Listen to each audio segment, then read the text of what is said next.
तो good morning बच्चों। Class 8 के एसएसटी क्लास में आज जो हमारा चैप्टर है वो है the effect of British rule on India. यहाँ इंडिया का मतलब जोग्राफिकल इंडिया नहीं, इंडिया के लोग, कि इंडिया के लोगों के ऊपर ब्रिटिश ईस्ट इंडिया कंपनी का जो शासन था, जो रूल था, उसका क्या असर पड़ा। तो इसका असर कोई एक क्षेत्र में या फिर कोई एक डायरेक्शन में नहीं हुआ। इसके बहुत सारे इफ़ेक्ट्स थे जो हम देखते हैं।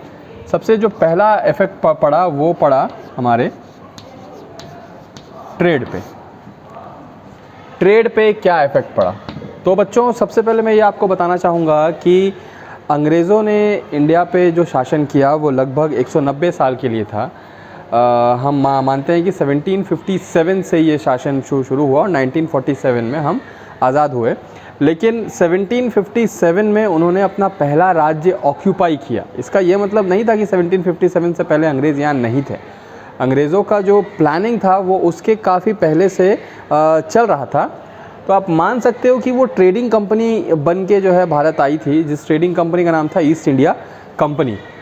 उनका बेसिक काम क्या था, क्यों वो इंडिया आए थे, इसको हमने पहले चैप्टर में पढ़ा है। मैं एक बार फिर से आपको बता देना चाहता हूँ कि यूरोप में इंडस्ट्रियल रेवोल्यूशन जब स्टार्ट हुआ तो इंडस्ट्रियल रेवोल्यूशन बड़ी तेज़ी से सारे यूरोप में फैला।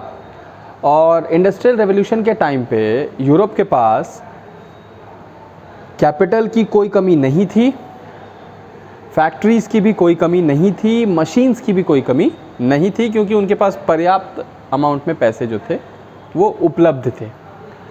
मैन पावर वो वहीं का यूज़ करना चाहते थे ताकि लोकल्स को जो है काम मिल सके, रोज़गार मिल सके, तो मैन पावर वो वहाँ से लगाते थे। अब एक फैक्ट्री को चलाने के लिए एक अंतिम चीज़ रह जाती है, एक आखिरी चीज़ रह जाती है, जो है रॉ मटेरियल। तो रॉ मटेरियल कहाँ से लाएं? रॉ मटेरियल सारी चीज़ें यूरोप में अवेलेबल नहीं थी। यूरोप की ज़मीन जो है खेती के लिए बहुत ही अच्छी है, लेकिन कई सारी चीज़ें ऐसी हैं जो यूरोप में अवेलेबल नहीं है। तो उसकी तलाश में यूरोपियंस जो हैं यूरोप से बाहर निकले, अफ्रीका गए, अमेरिका गए, एशिया आए। तो जब वो इंडिया पहुँचे तो उनको पता चला कि इंडिया में खेती में बहुत सारे ऐसे सामान उगते हैं जो यूरोप में नहीं हैं। For example cotton, black soil जो इंडिया में है, गुजरात में और महाराष्ट्र के कुछ हिस्सों में और राजस्थान के कुछ हिस्सों में, वो कॉटन प्रोडक्शन के लिए बेहतरीन है। सबसे पहला रॉ मटेरियल जो अंग्रेज़ यहाँ से लेके गए वो कॉटन ही था।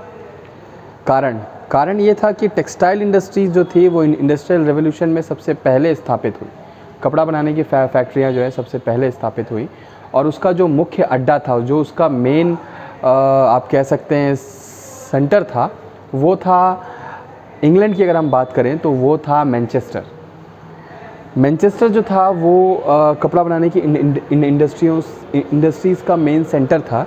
तो रॉ मटेरियल यानी कि कॉटन वो यहाँ से ले जाते थे मैनचेस्टर में, वो उसको फिनिश्ड गुड्स में कन्वर्ट करते थे और उसको दुनिया भर में इंक्लूडिंग इंडिया, हमारे यहाँ ही वो उसको बेचते भी थे।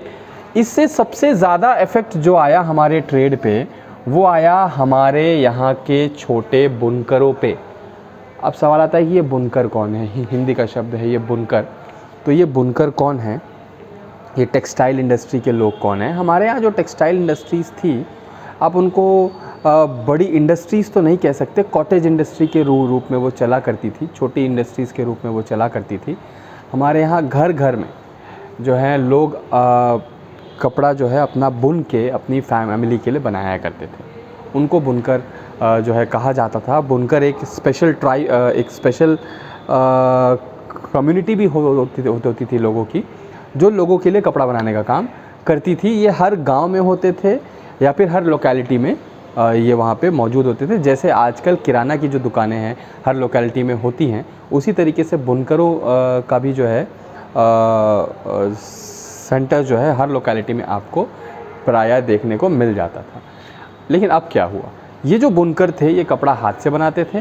क्योंकि ये हाथ से बनाते थे तो इसमें समय ज़्यादा लगता था, लागत ज़्यादा लगती थी। लागत का मतलब है कॉस्ट पर यूनिट, क्योंकि ये कम बनाते थे। इकोनॉमिक्स में हमने आपको बताया है कि जैसे जैसे, या इकोनॉमिक्स में अगर आपने नहीं भी पढ़ा है तो मैं नई चीज़ बताता हूँ आपको, कि आप जब कम चीज़ों का प्रोडक्शन करते हैं तो कॉस्ट पर यूनिट बढ़ जाती है, और जब आप ज़्यादा चीज़ों का प्रोडक्शन करते हैं तो कॉस्ट पर यूनिट कम हो जाती है, डिक्रीज़ हो जाती है। तो अंग्रेज़ जो चीज़ों को बना रहे थे, रॉ मटेरियल, वो बहुत बड़े पैमाने पे ले जाके बना रहे थे, तो उनका कॉस्ट पर यूनिट जो है बहुत कम हो गया था। और हमारे यहाँ के बुनकर कम बनाते थे, थोड़ा बनाते थे, तो उनका कॉस्ट पर यूनिट जो है बहुत ज़्यादा इंक्रीज़ हो गया था, जिसके कारण प्राइस में, ये जो फिनिश्ड गुड्स जो आते थे उनके प्राइस में काफ़ी ज़्यादा अंतर आने लगा, हैंडमेड गुड्स और फैक्ट्री मेड गुड्स में। तो ऑब्वियस था कि लोग कम प्राइस के गुड्स को ही ख़रीदना पसंद करेंगे। इसी चक्कर में हमारे यहाँ जो बुनकर थे उनसे सामान लेना धीरे धीरे कम होता गया। लोकेलिटी के लोग भी ज़्यादा अंग्रेज़ी कपड़ों को पसंद करने लगे। इसका दूसरा कारण एक और था कि मशीन मेड गुड्स जो हैं वो ज़्यादा जो है सस्ते होने के साथ साथ, क्योंकि वो मशीन से बनते थे, इसीलिए उनकी जो फिनिशिंग होती थी वो ज़्यादा बेटर हुआ करती थी बजाय कि हैंडमेड गुड्स के। तो फिनिशिंग भी अच्छी, प्राइस भी कम, इजीली अवेलेबल, सप्लाई जो है प्रॉपर मात्रा में आपको मिल जाती थी, आपको ऑर्डर नहीं करना पड़ता था, ज़्यादा दिनों का इंतज़ार नहीं करना पड़ता था। ये सारी सहूलियतें जो हैं वो देखते हुए लोगों ने इंडियन गुड्स को परचेज़ करने के बजाय उन ब्रिटिश गुड्स को परचेज़ करना बेटर समझा, और हमारे यहाँ जो टेक्सटाइल इंडस्ट्रीज़ थी उनके ट्रेड पे बहुत ज़्यादा असर पड़ा और वो धीरे धीरे ख़त्म होने लगी। न केवल टेक्सटाइल इंडस्ट्री, हमारे यहाँ हैंडीक्राफ्ट जो थे, हैंडीक्राफ्ट मतलब हाथों से बहुत सारी चीज़ें बनाना, कलाकृतियाँ बनाना, ये भारत की स्पेशलिटी थी। कलाकृतियाँ भी हमारे यहाँ बहुत बना करती थी, हैंडीक्राफ्ट्स का काम हमारे यहाँ बहुत हुआ करता था।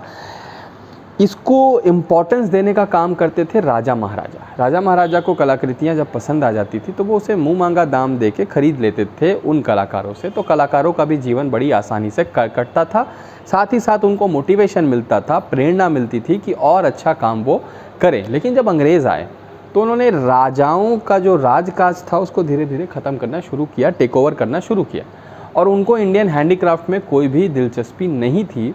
जिससे हुआ ये कि उन कलाकारों की कलाकृतियों को ख़रीदने वाला कोई बचा ही नहीं। उनकी कीमत इतनी ज़्यादा होती थी कि आम इंसान उसको ख़रीद नहीं सकता था।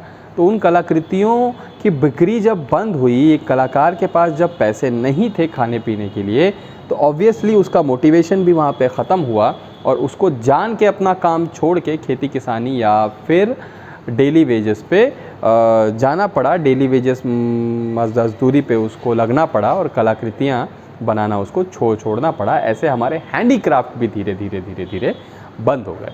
तो मैंने आज आपको दो चीज़ें बताई ट्रेड से रिलेटेड। पहला तो टेक्सटाइल इंडस्ट्री कैसे हमारा नुकसान हुआ धीरे धीरे, दूसरा हमारे हैंडीक्राफ्ट कैसे